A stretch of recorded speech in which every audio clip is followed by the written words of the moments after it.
everybody. Good afternoon. Welcome to Vanguard Live and our special interview with a special guest today. If you don't know him by now, his name is Godwin Tom. If you've been in the Nigerian music industry, it's impossible not to know who he is. He has worked with the biggest names, and I mean the biggest names that come to your mind, from MI to Whiskey to Davido to Wande Cole, everybody you can think of. If you are an active stakeholder in the Nigerian music industry, there's no way you haven't crossed paths with my guest today. So thank you, Mr. Godwin Tom, for joining us on this special program. Thank you. I hope you're doing great. I'm okay. Wonderful, wonderful. So today we'll be discussing with Godwin Tom on his latest project, the Music Business Academy for Africa, which is going to let us know the whole package, what it entails, how its positive message for young African musicians, young African music people, young Africans who are looking to go into the music industry as business executives, as artist representatives, as artists as themselves. So we're here for today to listen to Godwin, give us a lowdown on the project, and I hope you have a nice time today. So Godwin, over to you. What is the Music Business Africa Academy about? I don't have an idea, and I'm sure some of our listeners and audience don't have an idea about it. So explain it to us in ways we can understand. So, in simple terms, it's currently the most advanced music business program on the continent.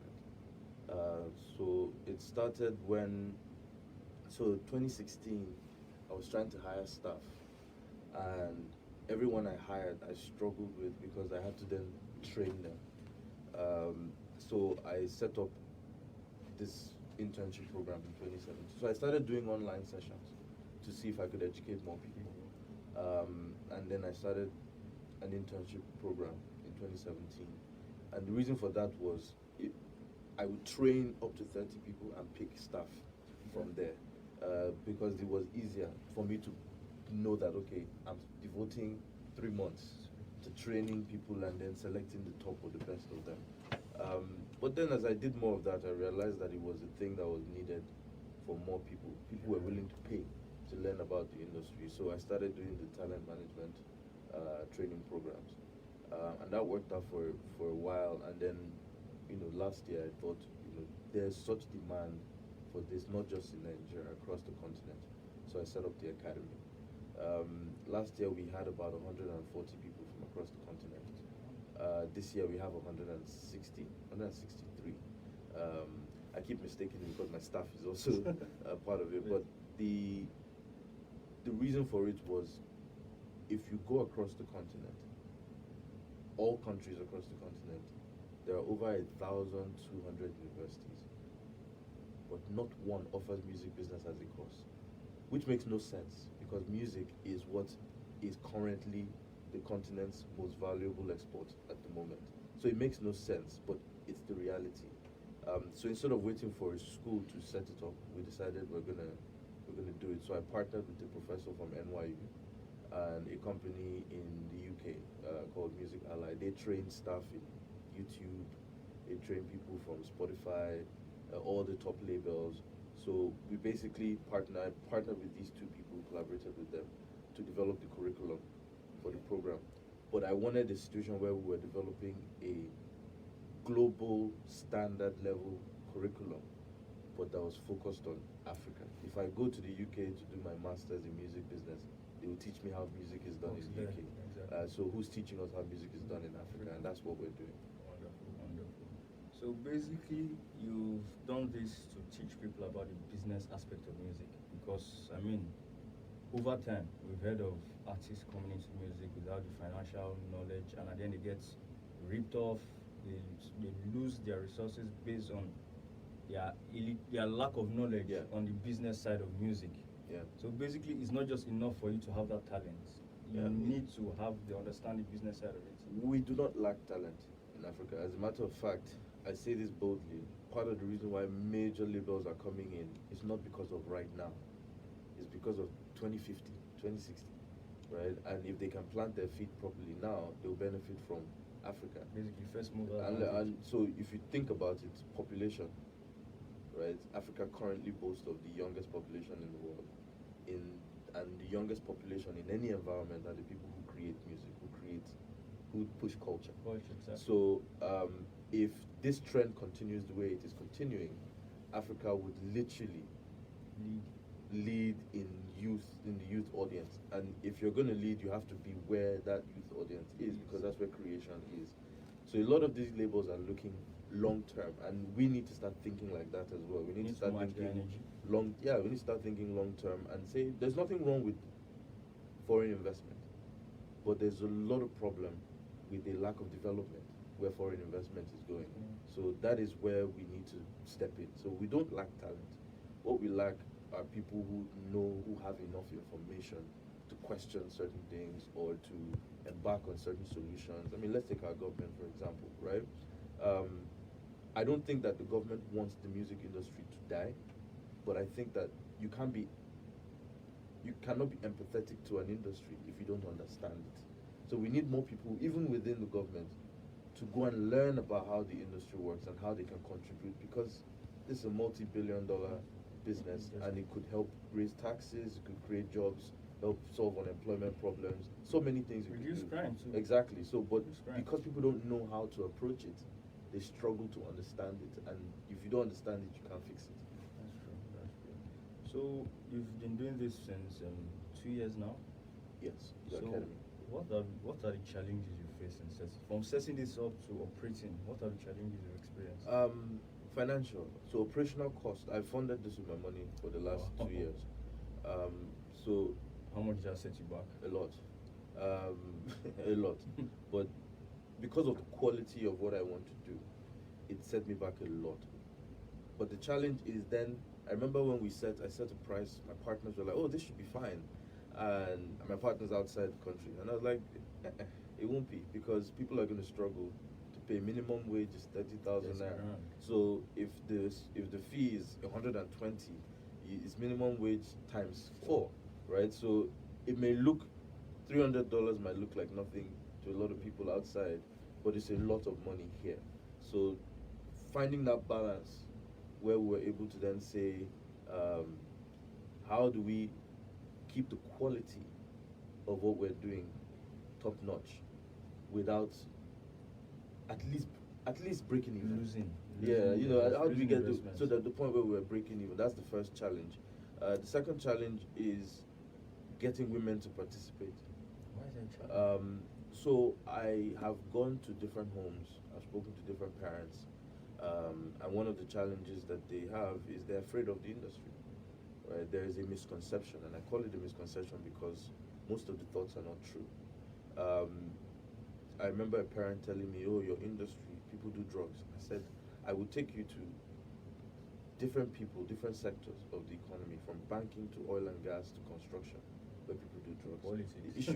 The issue isn't that people is not the industry. It is music and the entertainment industry, the creative industry is a reflection of society, right? So whatever you see, simply because the camera is in front of our industry, doesn't mean that we're the only ones doing these things. So that's one conversation that I've had with parents. The other one is, the safety of their female children. People are not very comfortable leaving their children in the industry, and we need to show all sides of the industry. We need to show that there are people in the industry who are married, they're faithful to their wives. There are people in the industry who have children, who are responsible. There are people who, this is their livelihood, this is their careers. And I think if more people see that, they will stop paying too much attention to what they see on TV, because it's like an iceberg, right? Yes, the tip of the iceberg. You see the tip, but underneath there's a massive industry that's working, and those people have families they go home to. They have livelihoods. They do every regular thing you do as well. So it's showing people that. And I think the third challenge is that I faced is that people want to. I mean, with any situation, people want to see that you can do it before they support you. Which is why I have put my money down. I put my money where my mouth is, to say, I know that there's a need. I mean, 170 or 160 people is a lot of people. So I know that there's a need, and we're bridging that gap. That's 170, 60 paying. So we set up a women's fund. Okay.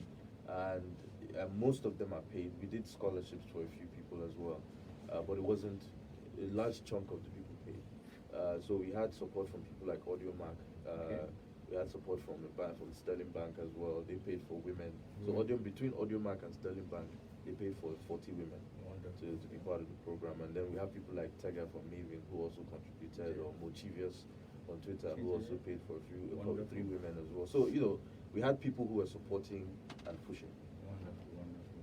So now, you've spoken of the challenges. What steps are you taking to try and work on them, to try and clear those challenges, to make your work, to make carrying out your operation easier? What steps are you So the taking? first step was setting up the women's fund, particularly for the women's challenge, because if people are uncomfortable about being in a space, you need to give them a reason to be in the space. So the women's fund was supposed to encourage more women to participate by saying, look, we'll cover the costs. Come in. Just be available. Exactly. And I'm glad I did it.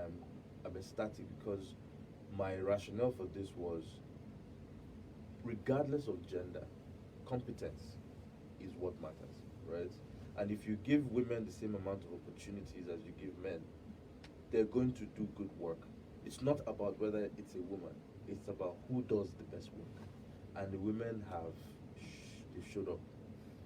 The executive team, how I set up the program is, after educating them in teams, I then set up an executive team. So the program is currently run by the students.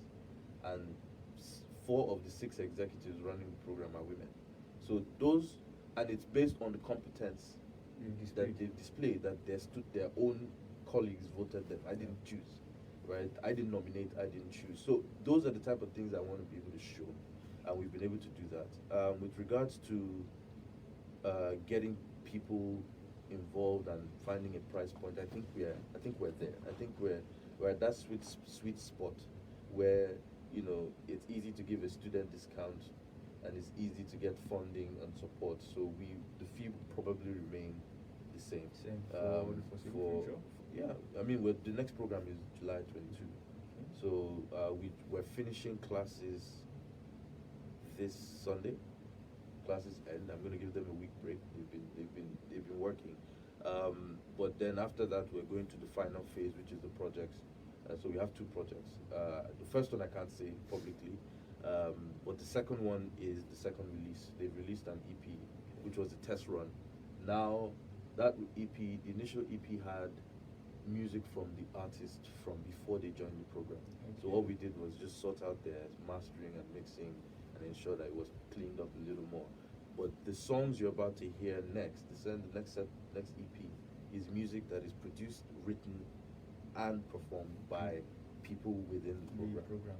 Yeah. Okay, that's encouraging. That's very encouraging.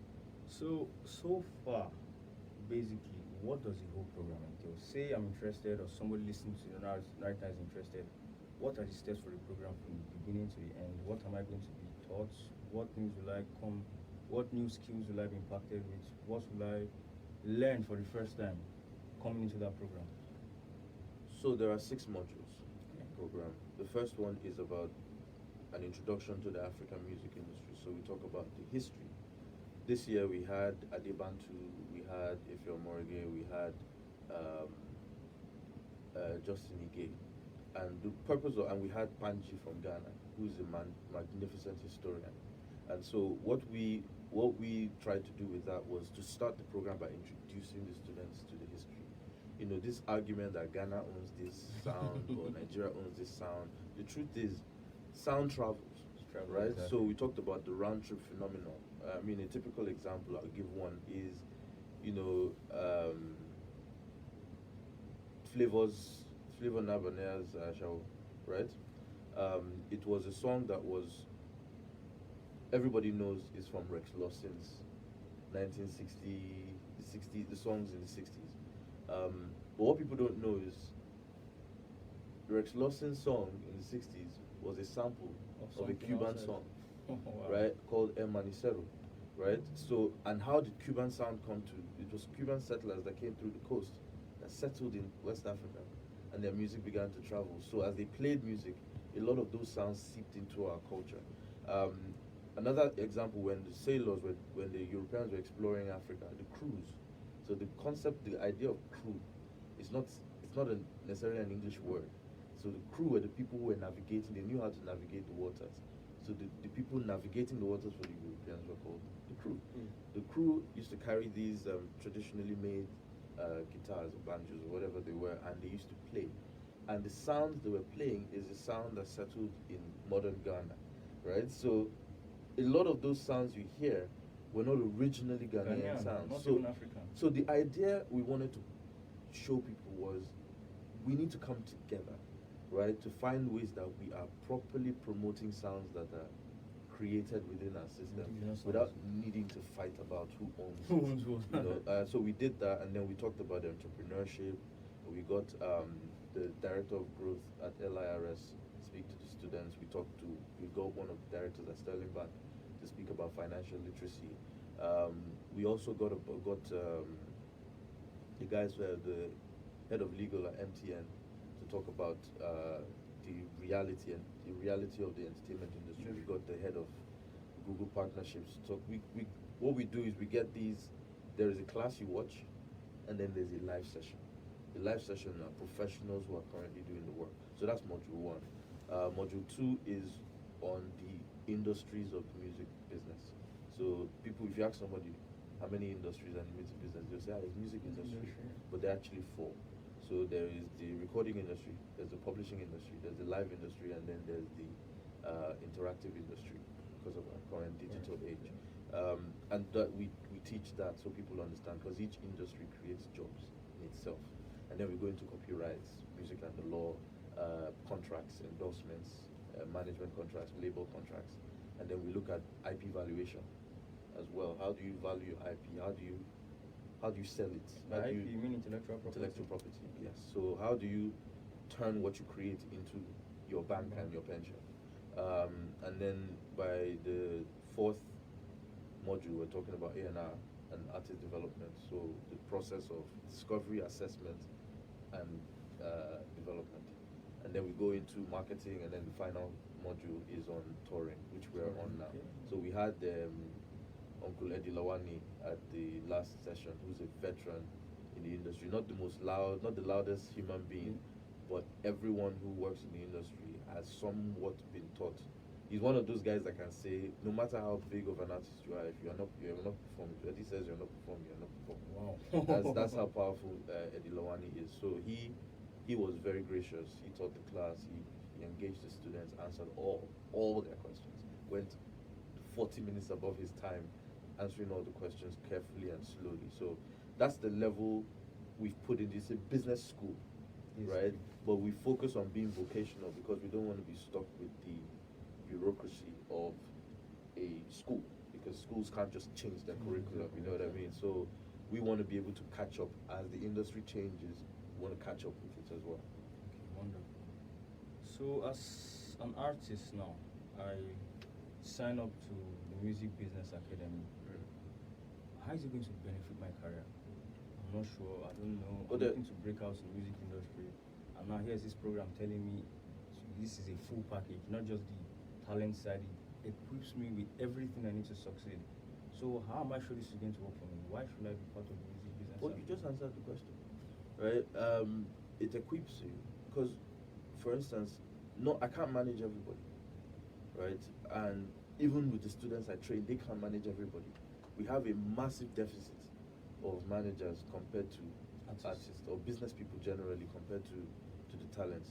So there has to, you as an artist, especially as an independent artist, without funding, you need to figure out how your business can be run.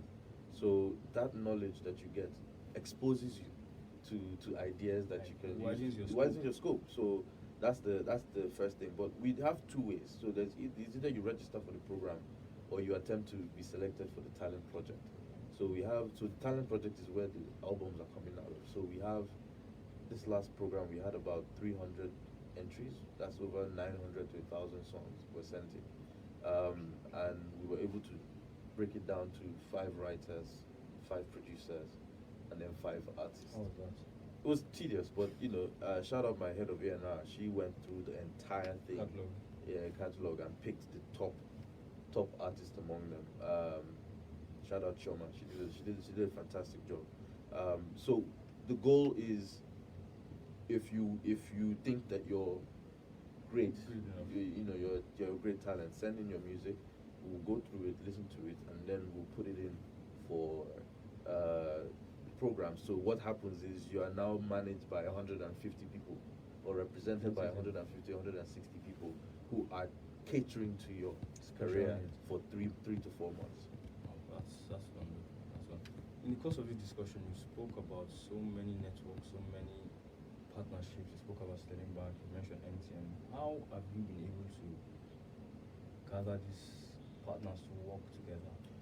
The best way to describe that is you don't go to war, you don't prepare for war during the war. Right? So a lot of the things you see are relationships built over the last 10, 13, 15 years. And so a lot of the guys that are in positions of power now were entry-level staff when I started my career.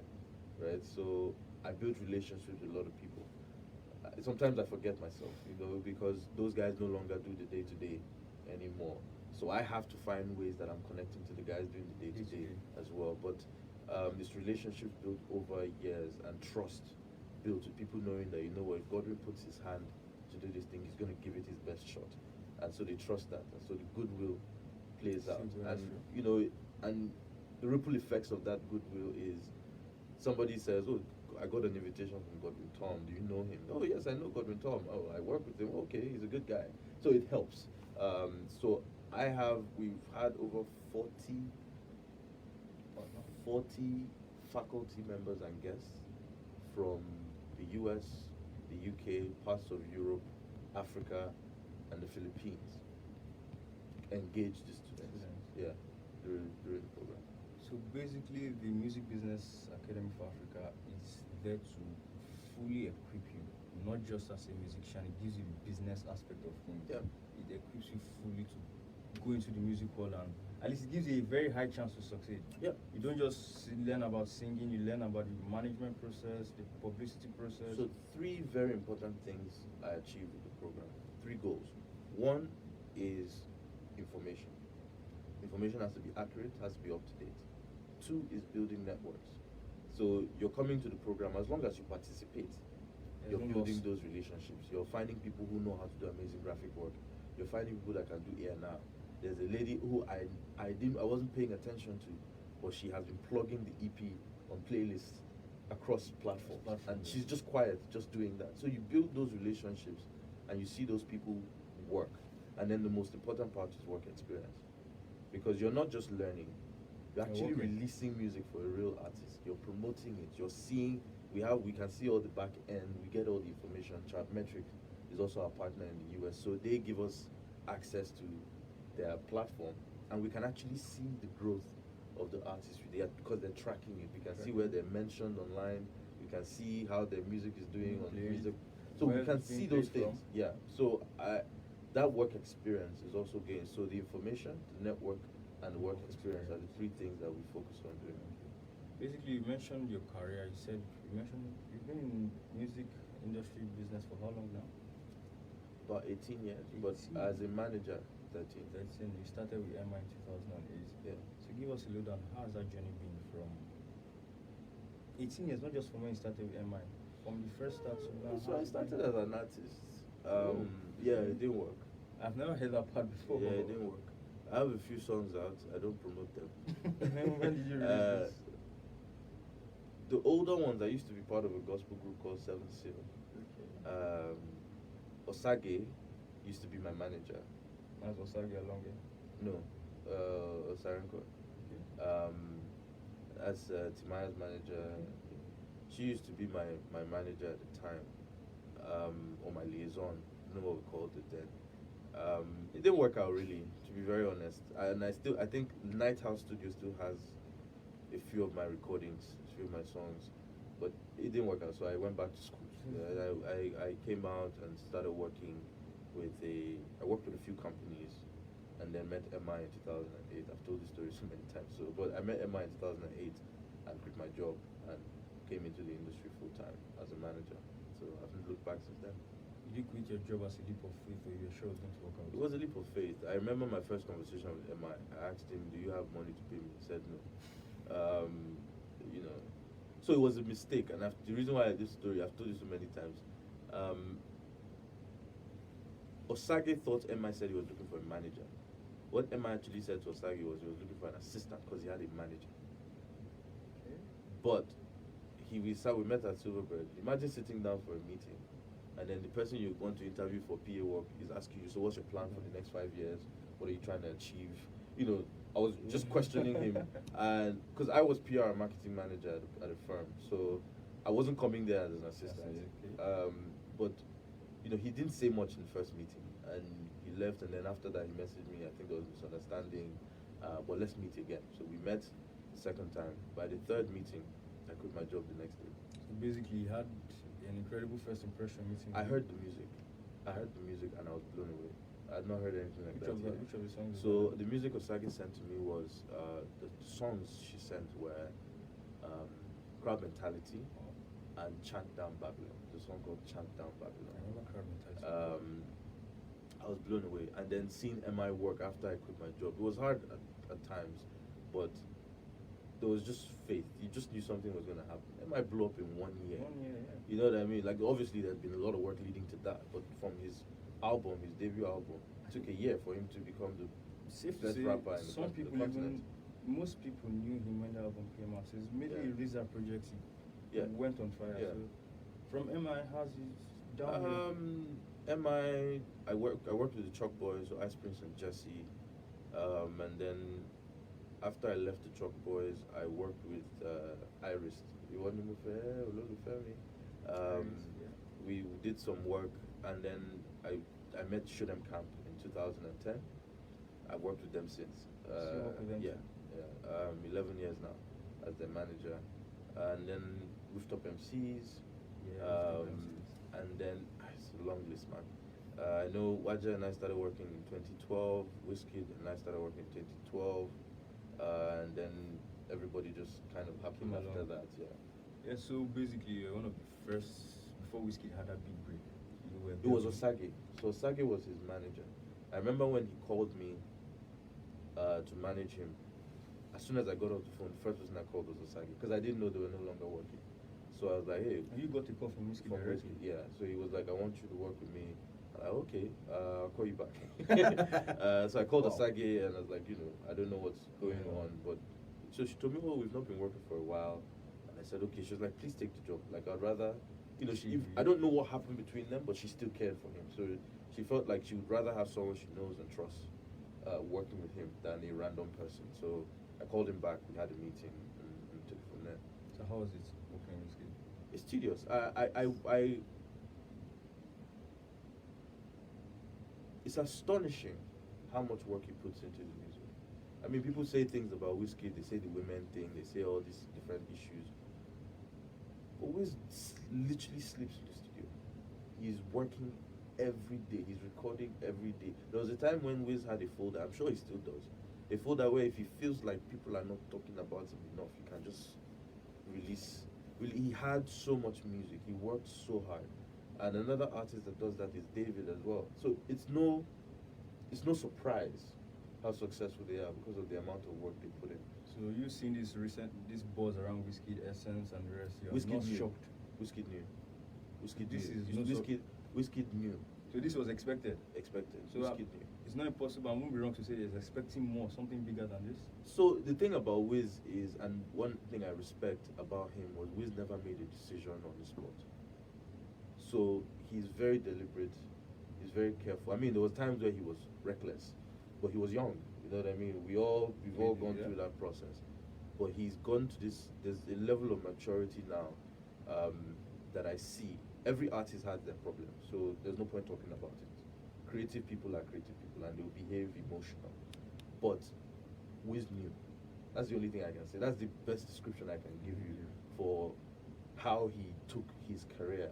And I think because of that knowledge, he worked 10 times harder Super than hard. anybody around him to get it. Wonderful. So you mentioned Davido too. What David, did you do? I didn't manage David. I worked with Asa when I was the one that helped release Back When. So you've been there from the start. Yeah, I helped release Back When, and then I was working with the label called Black Diamond Promotions. We signed David, but that relationship didn't work out. But we released Damiduro, So I was there. when it started. Yeah. And now you're not surprised too by what he's No. achieved. No. No. No. David started his career as a producer. That's what a lot of people don't No, understand. I don't know. So Right, David that- started as a producer. He was supposed to be producing for other people and giving people an opportunity to blow, right? But I think along the line he just realized he could do I this can do thing this himself. myself. Yeah, so he did it. Wonderful. So, from who are you currently managing in the entertainment industry? Are you restricted to art, music artists, or So it's currently, I'm only working with my friends. Your friends? Because I'm unable to give people the kind of time. So I'm only working with people who have worked with me for a very long time. We built a relationship, and I consider them family because they're a little more understanding of me chasing my dreams. It's hard to work with artists if they're only thinking about themselves. And with what I'm trying to build now, I need that breathing space where I can go do what I need to do. So I currently manage Beverly Naya and Shodem Camp. That's it. Shodem Camp, I've become my brothers. 2010 to now is a long time. And so we work, the way we work is not the way conventional managers and artists work. We all sit in meetings, we all talk about stuff together, we disagree, we agree. I'm like a member of the team, not a manager per se. For Beverly Naya, we've built a business around her. So Beverly has multiple businesses that support her career. So she doesn't, I wouldn't say she doesn't need to act. I would say that for her now, it's one of the many things that She she does. does. So I'm there to support that, but I'm also helping her ensure that her businesses are growing so she doesn't struggle. But don't you think it's a bit, I don't know the word to use. Imagine somebody's watching this interview, is listening to you and I'm like, I want that guy to manage me. He has experience, he has the knowledge, he's worked with successful people. I want that guy to be my manager. How does the person go about that? Yeah, there is. So if you are saying that right now, join the queue, because the reality is I can't work with everybody. Everybody, yeah. And I realized that early, and I felt like the best way to. The true test of power and influence is in its distribution, right? So, I mean, I'll give you an example. The people who run the company called Double Sys, they handle Tenny, they handle Ajabota, they handle major banks, they handle a bunch of, like a good roster of artists. They're doing really well. All three owners of that company are my students, right? So that's what I want to build. So you mean people managing superstars in Nigeria? Yeah, Students. are my students. That's what I want to build. So the goal is let's build the business to the point where I'm not the only option, Sure. or if 10 of us are not the only option. You can see a plethora of people who have the ability to actually take your career from point A to point B. And I think that's more important than me trying. It's nice that I can walk into a place and they're like, oh, na you, after you, na you. It's nice, but it's then sad immediately because it shouldn't be only me. So I'm guessing that's partly motivated the founding of the music business Africa. Yeah, a lot of it, yeah. A lot of it. Wonderful. So it's not just going to be, you want to impact your knowledge in other people too, so they can carry on your, not necessarily your vision, at least the proper way. They can of- they get enough information, they develop their own vision and run with it. Yeah. Just to give them a good solid foundation. Yeah. Wonderful. So you've been in the music industry for close to 20 years now, both as an active participant and let me use the word on the sidelines, as a manager on the sidelines. What has been your biggest challenge? Information. Yeah, please expand on that. People don't know what they're supposed to do. People don't know what their jobs are. People don't know what they're required to. People don't know where money is. People don't know. People don't have information. And so by spreading information, we get more opportunities in the industry. And I think when more people know, from government to businesses, a lot of brand managers need to be trained. Like the whole system, a revamp, and the more information put in, I think a lot of problems will be solved. Every industry in the world has problems, even the American one. But we can solve so many problems here by developing our own processes and running it and adapting to it.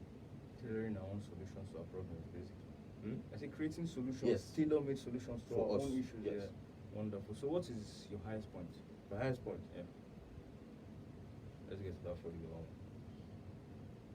I think the highest point personally for me, my highest achievement is getting to the point where an artist is taken seriously because I'm their manager.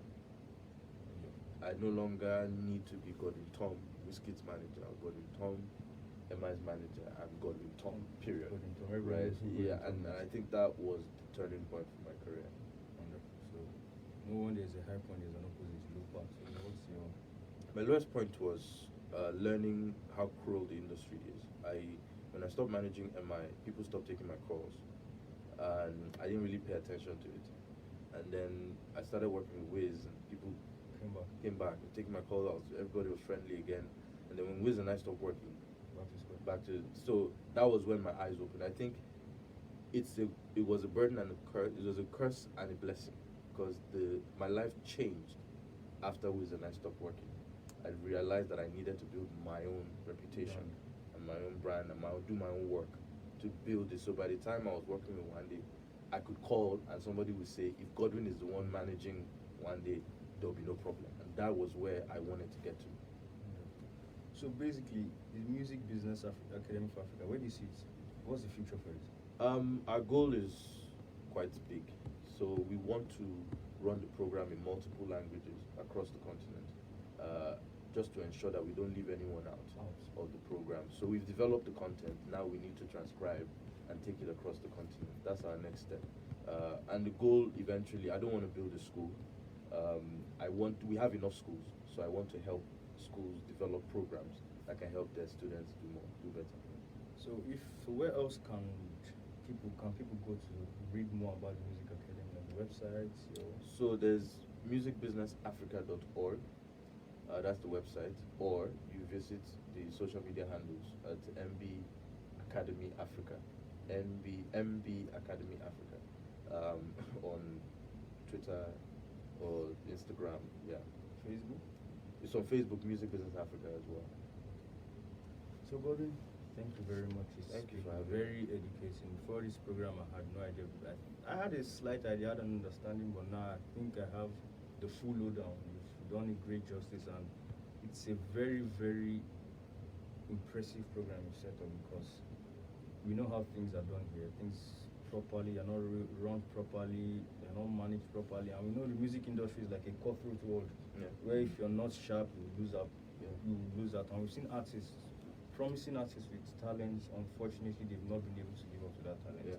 And basically, what the Music Business Africa will do is equip you properly so you can live up to that talent. If you're not an artist, equipping other aspects of music where you can help people achieve their dreams. That's the basic. So, Godwin, thank you very much. Thank you for having me. I'm really grateful to have you. It was a pleasure here.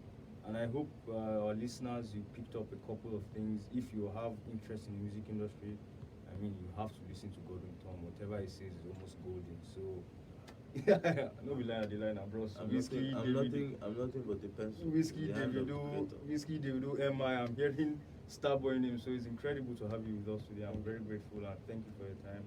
And I wish you all the best with the Music Business Africa Academy for Africa. Thank you. Success as always, and more grace for you. Thank you very much.